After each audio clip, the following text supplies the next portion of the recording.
2월 21일 연중 제7주간 월요일 성 베드로 다미아니 주교학자 본기도 전능하신 하느님, 저희가 언제나 하느님의 뜻을 새기고 말과 행동으로 실천하게 하소서.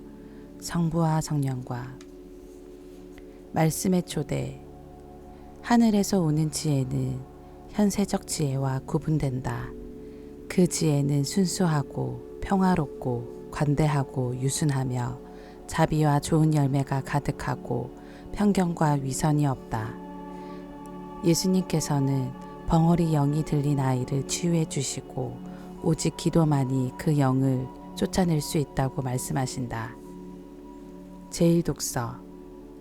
여러분이 마음속에 이기심을 품고 있거든 자만하지 마십시오. 야고보서의 말씀입니다.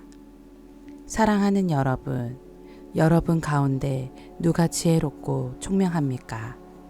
그러한 사람은 지혜에서 오는 온유한 마음을 가지고 착하게 살아 자기의 실천을 보여주어야 합니다. 그러나 여러분이 마음속에 모진 시기와 이기심을 품고 있거든 자만하거나 진리를 거슬러 거짓말을 하지 마십시오. 그러한 지혜는 위에서 내려오는 것이 아니라 세속적이고 현세적이며 악마적인 것입니다. 시기와 이기심이 있는 곳에는 혼란과 온갖 악행도 있습니다. 그러나 위에서 오는 지혜는 먼저 순수하고 그 다음으로 평화롭고 관대하고 유순하며 자비와 좋은 열매가 가득하고 편견과 위선이 없습니다. 의로움의 열매는 평화를 이루는 이들을 위하여 평화 속에서 심어집니다. 주님의 말씀입니다. 하느님 감사합니다. 복음. 주님, 저는 믿습니다. 믿음이 없는 저를 도와주십시오. 마르코가 전한 거룩한 복음입니다. 그때 예수님과 제자들이 산에서 내려와 다른 제자들에게 가서 보니 그 제자들이 군중에게 둘러싸여 율법학자들과 논쟁하고 있었다. 마침 군중이 모두 예수님을 보고는 몹시 놀라며 달려와 인사하였다. 예수님께서 그들에게 저들과 무슨 논쟁을 하느냐 하고 물으시자 군중 가운데 한 사람이 대답하였다. 스승님, 벙어리 영이 들린 제 아들을 스승님께 데리고 왔습니다.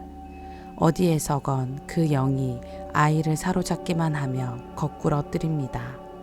그러면 아이는 거품을 흘리고 이를 갈며 몸이 뻣뻣해집니다. 그래서 스승님이 제자들에게 저 영을 쫓아내 달라고 하였지만 그들은 쫓아내지 못하였습니다. 그러자 예수님께서 믿음이 없는 세대야, 내가 언제까지 너희 곁에 있어야 하느냐? 내가 언제까지 너희를 참아주어야 한다는 말이냐?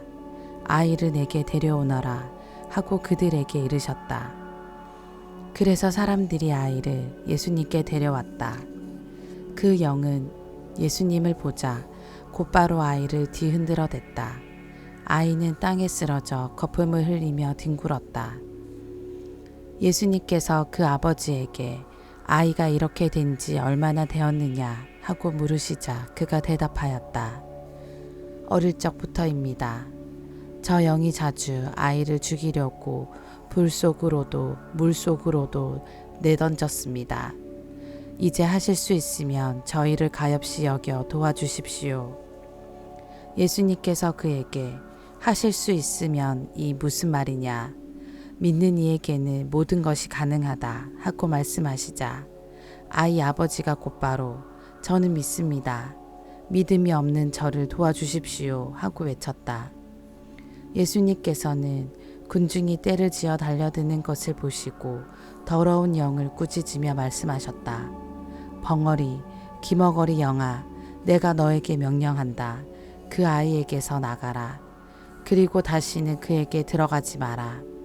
그러자 그 영이 소리를 지르며 아이를 마구 뒤흔들어 놓고 나가니 아이는 죽은 것처럼 되었다.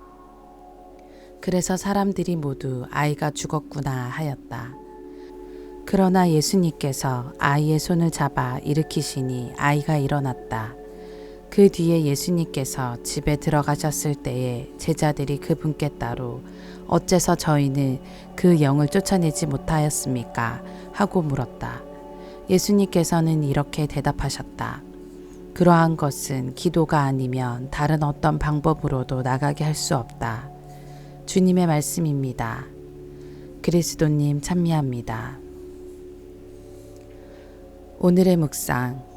복음서에 자주 등장하는 치유 사건은 보통 치유를 청하는 이들의 굳건한 믿음을 바탕으로 이루어집니다.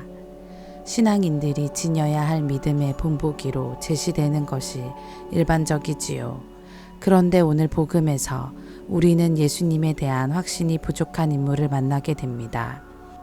악령 들린 아이의 아버지는 하실 수 있으면 저희를 가엾이 여겨 도와주십시오라며 다소 애매하게 도움을 청합니다. 앞서 제자들이 악령을 쫓아내지 못하는 모습을 보았기 때문일까요? 예수님에 대한 기대감이 처음보다 줄었을 수도 있겠습니다. 예수님께서는 아이 아버지의 그런 태도를 따끔하게 질책하시고 믿음을 독려하십니다. 그렇게 다시금 마음을 가다듬은 그는 역설적이면서도 간절함이 묻어나는 고백을 합니다. 저는 믿습니다. 믿음이 없는 저를 도와주십시오. 믿음과 불신은 서로 대척점에 서 있는 개념처럼 보입니다. 그러나 아이러니하게도 둘 다 신앙인의 마음속에 공존하고 있다는 사실을 우리는 경험으로 알고 있습니다. 당신을 믿습니다라는 고백의 이면에 예수님께 전적인 신뢰를 드리지 못하는 나약한 모습을 마주할 때가 많습니다. 부족한 믿음 또는 약한 믿음이라고 할 수 있겠지요. 그러나 중요한 것은 자신의 부족함을 인정하고 이를 더 굳건한 믿음으로 변화시키려는 열망을 가지는 것입니다. 오늘 복음에서 아이 아버지는 자신의 약한 믿음 때문에 청하기를 포기하는 것이 아니라 오히려 이를 극복할 수 있도록 예수님께 도와달라고 애원합니다. 믿음이 없는 저를 도와주십시오. 아이 아버지의 애원은 우리가 드려야 할 기도의 본보기가 됩니다. 부족한 믿음을 굳건하게 해 주십사. 겸손하게 도움을 청하는 모습이 바로 우리 신앙인이 지녀야 할 자세가 아닐까 생각합니다. 오늘 복음에서 보듯이 모든 것을 가능하게 만드는 힘은 바로 그러한 겸손한 청에서 비롯됩니다. 아멘.